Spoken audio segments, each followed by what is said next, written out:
Our durability testing is generally designed to put the engine through the paces that a customer would and then take it even further. So if any of you have ever used a power drill before, you know how quick the response is when you pull the trigger or release it, starting and stopping the motor of the drill.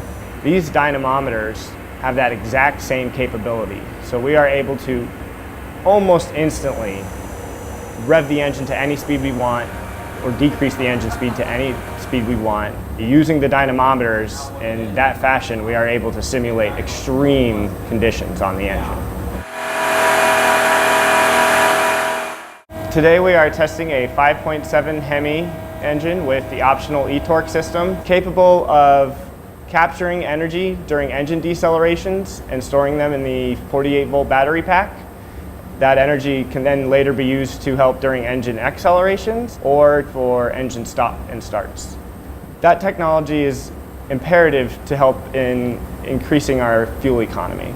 This engine is available for use in the Ram 1500.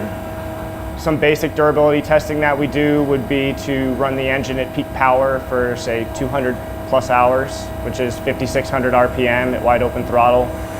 We have cells capable of doing deep thermal shock, plumbing the engine with negative 15 degree Fahrenheit coolant, negative 5 degree Fahrenheit engine oil.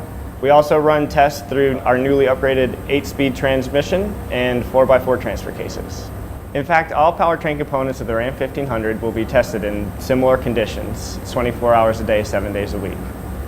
The 2019 Ram also offers an upgraded Pentastar V6 that comes standard with the e-torque system on it. It's specifically tuned for truck duty and rated at 305 horsepower and 269 pound-feet of torque.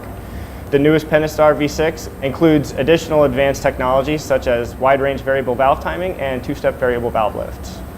We put our engines through the brutal test that we do to make sure that our powertrains will withstand anything the customer can throw at a vehicle.